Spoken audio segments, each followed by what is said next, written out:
The New York Islanders have made it official. Lou Lamoriello will not be back as general manager next season.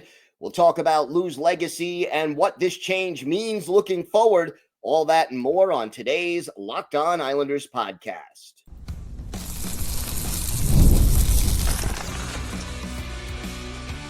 Your Locked On Islanders, your daily podcast on the New York Islanders. Part of the Locked On Podcast Network, your team every day. Welcome, everybody, to the Wednesday edition of the Locked On Islanders podcast, part of the Locked On Podcast Network, your team every day. I want to thank everyone who makes Locked On Islanders your first listen every day. Don't forget to subscribe on YouTube or wherever you listen to podcasts so you never miss an episode.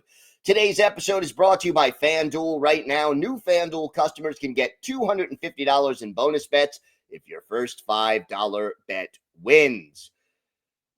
I'm Gil Martin. I've been covering the New York Islanders for almost 2 decades, and I wrote the book Ice Wars on the history of the Islanders' rivalry with the Rangers from 1972 to the modern era. So glad you could join us today to talk a little Islanders hockey, and this was a momentous day in the history of the New York Islanders, as on around 2 o'clock in the afternoon on Tuesday, the New York Islanders released a statement indicating that Lou Lamoriello's contract would not be renewed and he will not be back with the team going forward. So the search has begun for a new general manager, and we're going to talk a little bit about the move, Lou's legacy, both positive and negative, and we'll talk about what this means for the future of the Islanders and why this is going to be such a critical offseason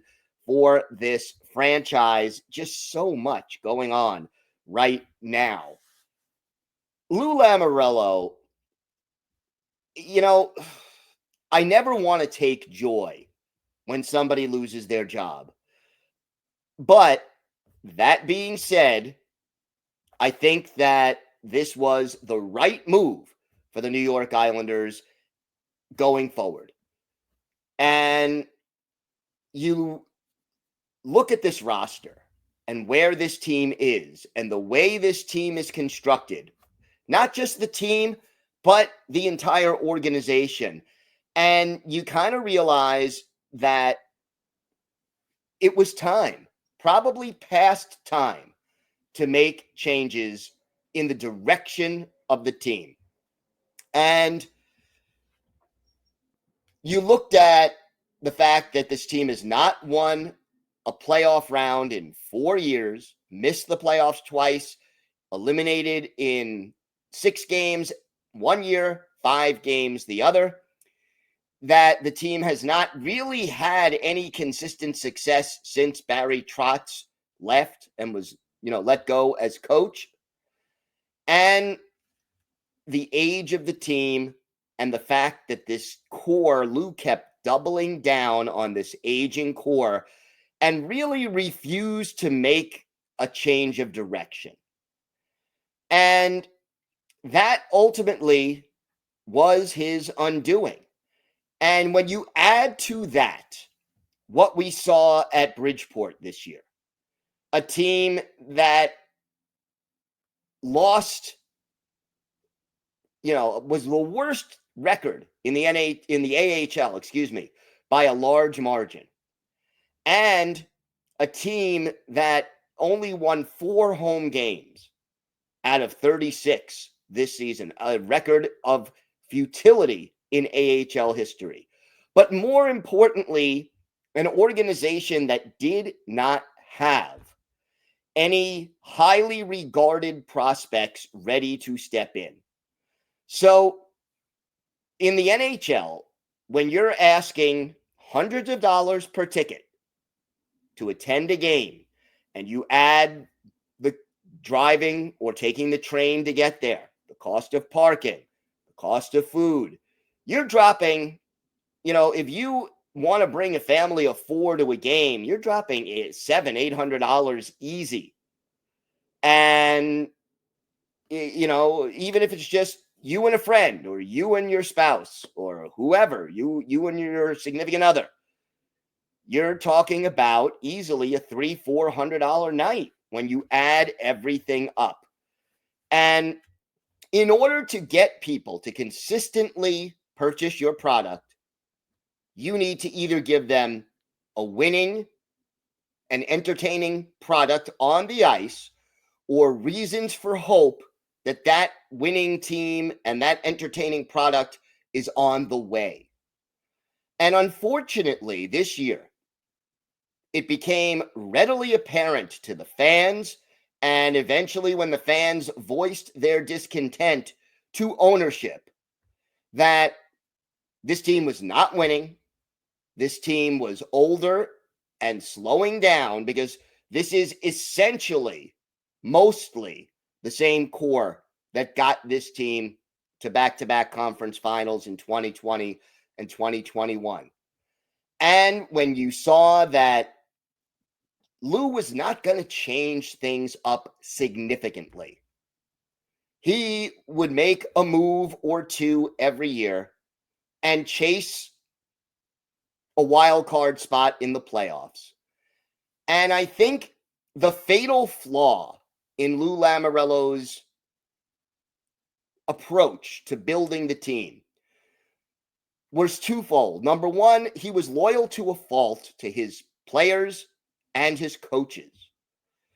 And eventually, look, I appreciate loyalty. I like loyalty. I believe in loyalty.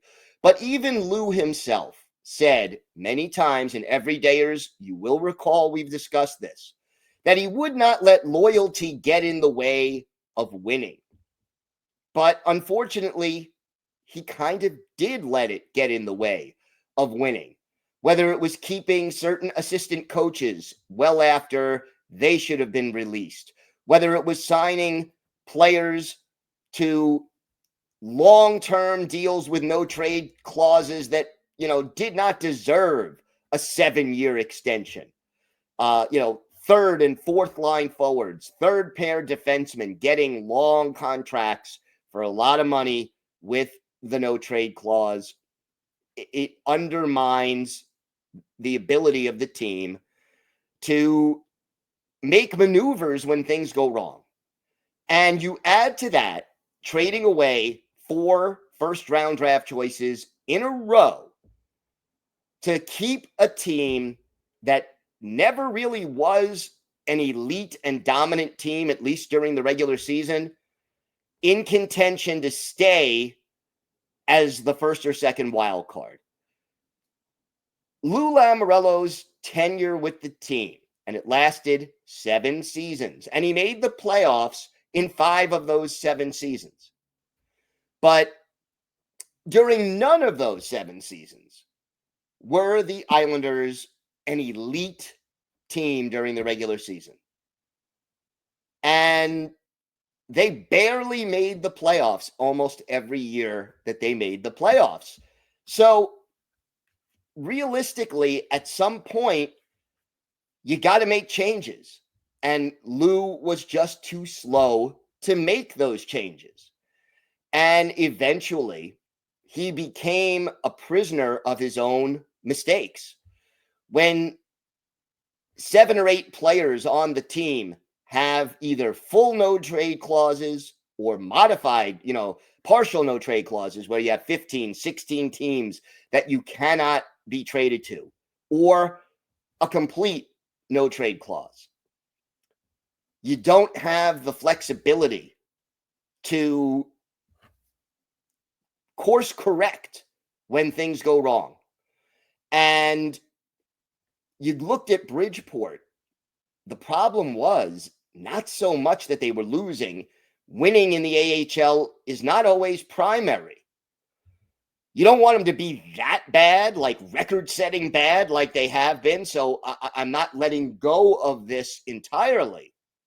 But you need prospects down there. You need players who are ready to step in. When you've got a roster with a lot of guys on the wrong side of 30, you better have 2 or 3 highly regarded players in Bridgeport who are ready or very, very close to ready to step in and replace some of those guys. And I think the last straw for a lot of people was at the trade deadline when you had one of the best sellers markets in the history of recent memory. Let's not exaggerate. But you had one of the best sellers markets in recent memory. You had an Islanders team that once again was trying to squeak into the playoffs as a wild card. And yeah, at the trade deadline, if I recall correctly, the Islanders were 4 points out of a playoff spot. But they also had about 5 or 6 teams that they needed to either pass or stay ahead of to get in. And they knew Matthew Barzal wasn't coming back. We knew Semyon Varlamov wasn't coming back. It did not make any sense at all that Lou Lamoriello did not want to trade Brock Nelson and Kyle Palmieri and maybe J.G. Pajot and maybe Anders Lee. There were a lot of veterans on this team who could have gotten a pretty return. And Lou did end up trading Brock, but only because Brock Nelson basically said, I am going to test the free agent market. So to Lou, the optimum thing to do was to keep the aging core together again and run it back after 3 years and now 4 where you haven't won a playoff series. And each year the core gets older and the potential replacements are not available. So I think this was the right move. I think a change of direction is needed. And hopefully, the Islanders, this is not an organization that lacks talent or ability. They lack a lot of things, and we're going to discuss this throughout the offseason. But hopefully, this is the start of a new era, a new approach, and we see this team retool or rebuild, whatever the new GM feels is appropriate. And we see a lot of better things moving forward rather than just hoping that you get hot at the right time after squeaking into the playoffs and hope that you pull off a bunch of upsets. So, right move by the Islanders, and we'll talk a lot more about it. We will talk about Lou Lamoriello's legacy, both the good, the bad, the ugly. We will talk about why the next few decisions by this team are going to be so important. For our Islanders birthday of the day, we've got an underrated and maybe oft forgotten member of all 4 Stanley Cup winning teams, a center. Let's see if you can guess who that is. We've got all this and more on today's Locked On Islanders podcast. Today's episode is brought to you by your friends at FanDuel. The NBA playoffs are almost here, and FanDuel is giving new customers an incredible way to get in on the action. Right now, when you join FanDuel and place your first $5 bet, you'll get $250 in bonus bets if your bet wins. Again, place that first $5 bet, and you'll get $250 in bonus bets if your bet wins. I love how FanDuel makes betting so easy, whether it's picking my favorite team or diving into player props. From 3-pointers to steals to assists, FanDuel has so many ways to bet your favorite player props. Plus, after the game tips off, you could even combine live prop bets into a same-game parlay for a chance to win big. So don't miss out. Head to FanDuel.com and claim your $250 in bonus bets today. Again, FanDuel.com to claim your $250 in bonus bets. Go to FanDuel.com and check it out today.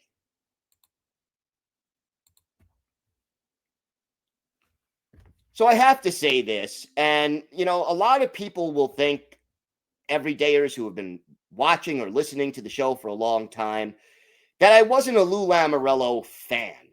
And while I didn't agree with the approach that Lou brought to this job, especially over the last 4 years,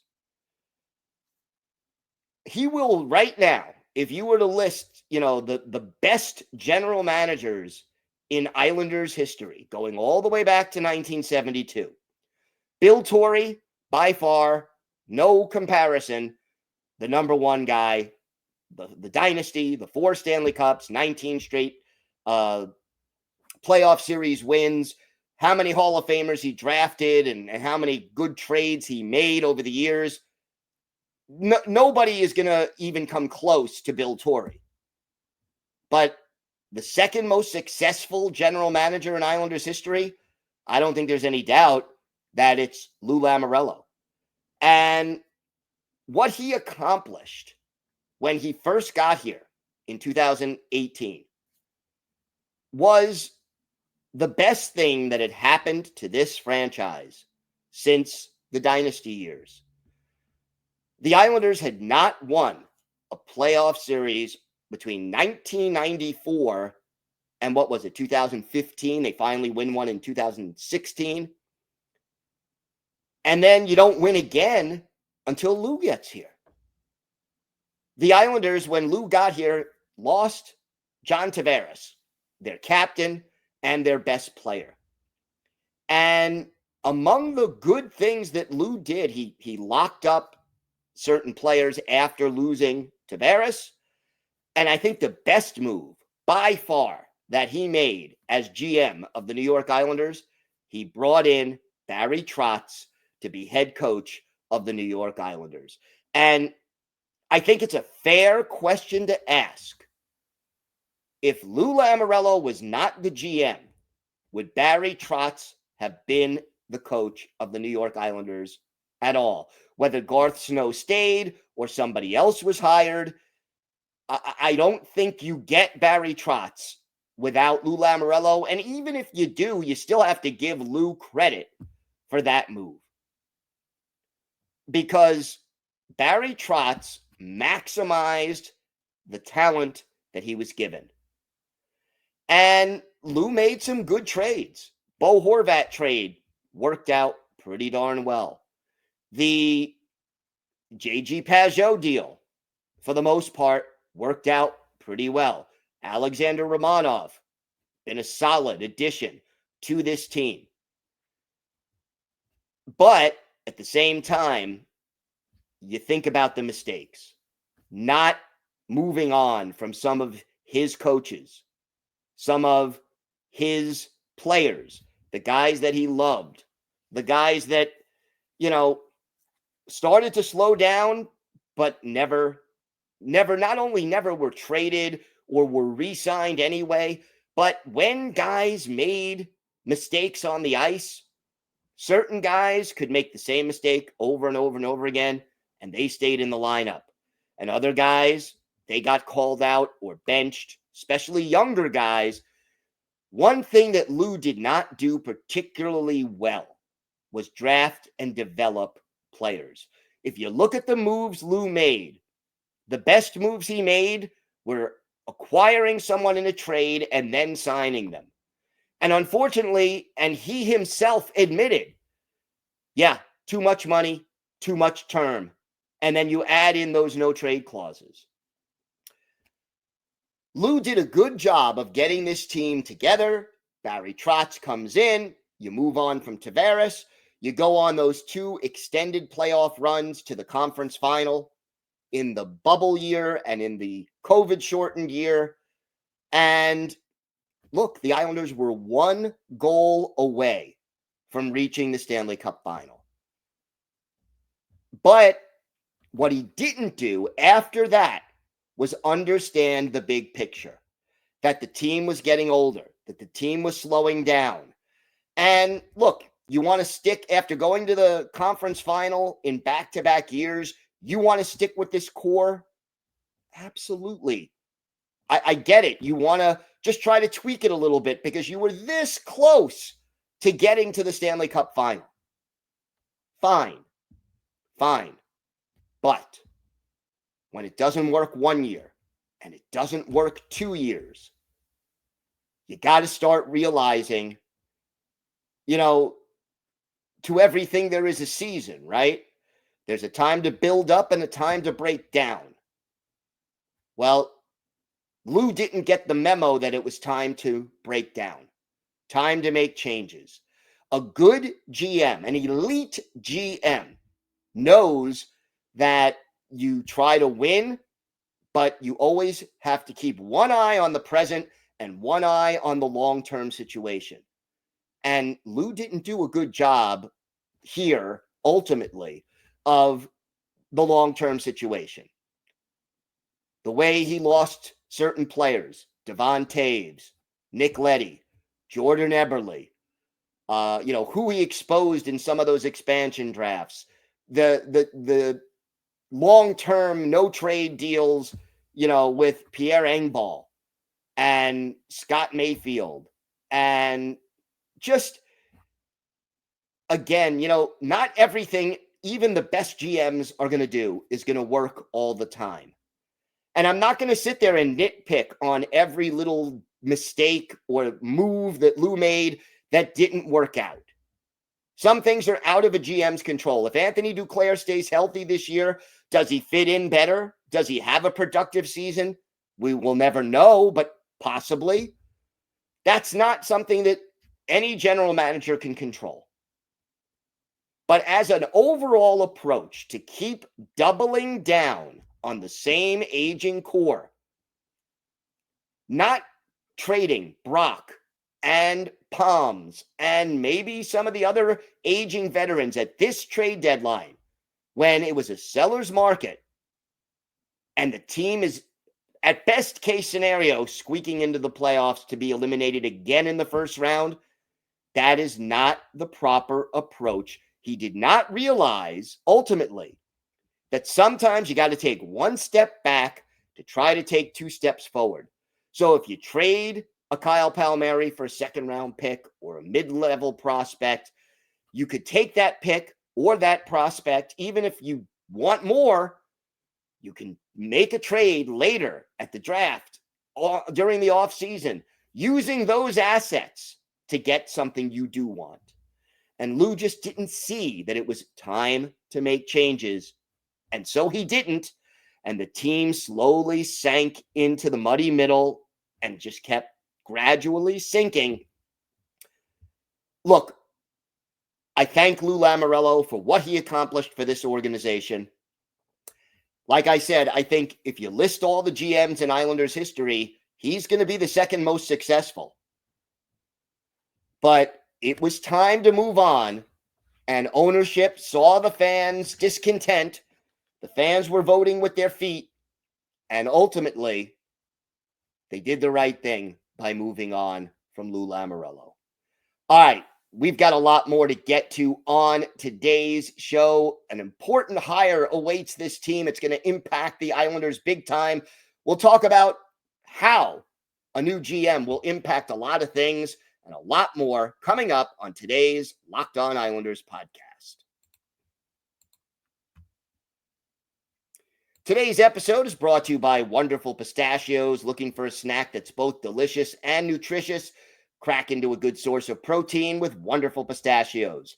Wonderful Pistachios is one of the highest protein nuts. Each 1 ounce serving has 6 grams of protein, giving you over 10% of your daily value. Plus, they're packed with fiber and better for you unsaturated fats to help keep you feeling fuller longer.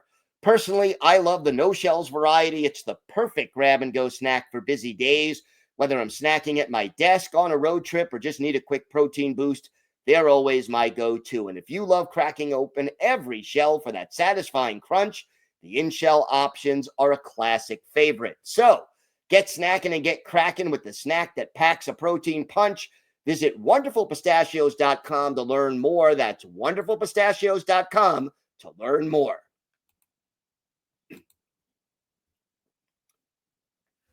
There are so many things that this organization needs to do.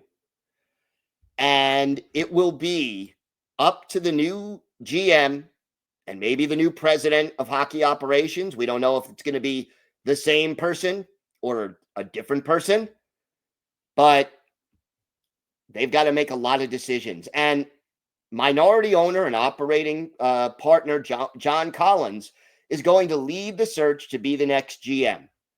And hopefully this is a decision that the team makes quickly. You don't want a draft being run by an interim GM, and there are a lot of things that need to be done this offseason to change the direction of this team and start this new era. I don't mind an interim GM, for example, reaching a new contract agreement with an Adam Boquist, okay? Or a Hudson Fashion, guys who you pretty much know what they're going to get. Take it or leave it. If you don't take it, we'll go to another guy who could fill that position. No offense to those players, but they're role players. And, whether they come back or not, you're not signing those guys to a 5-year, $8 million a year contract. Other than that, other than taking care of those kind of things, I want to make sure that the new GM comes in and makes major decisions about the direction that this team is going in. And just off the top of my head, how does the change in GM affect Kyle Palmieri's contract negotiations? Do they still, Palms has said, I want to be back. Do they still offer him a 2, 3, 4-year deal? Is there still money there that you want to give Kyle Palmieri? Or do you think to get this team to be younger, faster, and more skilled, that money is better spent elsewhere? Will the new GM be able to create more accountability up and down the lineup? Will how do you handle an everydayers? Yesterday, we were just talking about Noah Dobson's future as an RFA. Does the new GM sign Noah Dobson to a long-term extension? Do you go bridge deal? Do you trade Dauber? All of these options are on the table. And now suddenly a different person is making those decisions. Simon Holmstrom, Maxim Siplikov, Alexander Romanov, all RFAs. Do you bring back a Tony D'Angelo or an Adam Boquist? You don't know whether the new GM has the same view of these players than the old GM. And then how about some of the guys who have been here a long time? The Anders Lees, the JG Pageaus, guys with 1 year left on their contract. Are they going to be traded this offseason? Or do you sign them to a new deal? Or do you wait until the trade deadline? All of these things all of a sudden are going to be decided by somebody else with a different vision of what this team should look like. And, before I even get into the minutia of which players are going to be back and which players are not, the new GM is also going to decide whether or not Patrick Waugh returns as New York Islanders head coach. And we don't know what the future holds for Patrick Waugh. He could be back. He could find a new GM who really shares his philosophy and works with him and shares that vision that Waugh has. Or the new GM could want his own person to be the head coach with a completely different view of how this team should play and what direction they should be going in. So all I could say is that the next few weeks and really the entire offseason are critically important for the direction of this franchise. And we will have it covered for you every step of the way right here on the Locked On Islanders podcast. Now, I know we usually do the farm report on Wednesday. We will save that for tomorrow, and we will have that weekly farm report as we wrap up the Bridgeport Islanders season. Meanwhile, right now, time for our Islanders birthday of the day. And today is the 73rd birthday of former Islanders center Wayne Merrick. The Sarnia, Ontario native, a first-round pick, 9th overall of the St. Louis Blues back in 1972, had a couple of 20-goal seasons with the Blues, then got traded to the California Golden Seals, had 25 goals for them in 75-76. And midway through the 77-78 season was traded from the Cleveland Barons to the New York Islanders, where he finished out his career, was a member of all 4 Stanley Cup winning teams with the Islanders. And his last season was 1983-84. Merrick finished with 191 goals and 456 points in 774 career NHL regular season games. Add 19 goals and 49 points in 102 playoff games, with only 7 of them not coming with the New York Islanders. And, Merrick was a fast skater. He would check really well. He could score on occasion, but kind of an overlooked guy when you think about those dynasty years, and he was an important part of the team's success. One of his best games as an Islander, March 10th, 1979, Islanders hosting the Chicago Blackhawks. Tony Esposito, the Hall of Famer, in goal for Chicago. Chico Resch in between the pipes for the Islanders. And our Islanders' birthday of the day, Wayne Merrick, gets things started early with Mike Walton in the box for holding. Merrick scores on the power play from Stefan Pearson and Dennis Potvin. 1-0 Islanders. The Islanders went up 3-0, and then midway through the second period, Merrick and Bobby Nystrom set up Gary Howitt for a goal. Then, in the final minute of the second period, Merrick scores his second goal of the game. Gary Howitt and Bobby Nystrom with the helpers. And then Merrick closes out the scoring by setting up Bobby Nystrom again. The Islanders crush the Blackhawks 7-1 for Wayne Merrick. 2 goals, 2 assists. He's a +3. He had 3 shots on goal at his 4-point night. Led the Islanders in this 7-1 win over the Blackhawks. I want to thank everyone who makes Locked On Islanders your first listen every day. For your second listen, check out the all-new Locked On NHL Game Night. Every game, every night until a Stanley Cup champion is crowned. Get local analysis on a national scale. Find NHL Game Night on Locked On NHL, both on YouTube and wherever you listen to podcasts. It's part of the Locked On Podcast Network, your team every day. If you have a comment, a question, maybe a topic you'd like us to discuss on a future episode, email us at lockedonislanders@gmail.com. And if you leave your first name and where you're from, we're happy to mention you on the show when we discuss whatever's on your mind. You can follow the show on X at Locked On Isles, and you can follow me, Gil Martin, on X at Ice Wars, NYRVSNYI. We'll keep you up to date on all things Islanders all year long. It's going to be an exciting offseason as we get a new GM, the draft, free agency, a lot of decisions to be made. We'll cover it for you every step of the way. Until then, have a great day, everybody. Stay safe. And of course, let's go Islanders.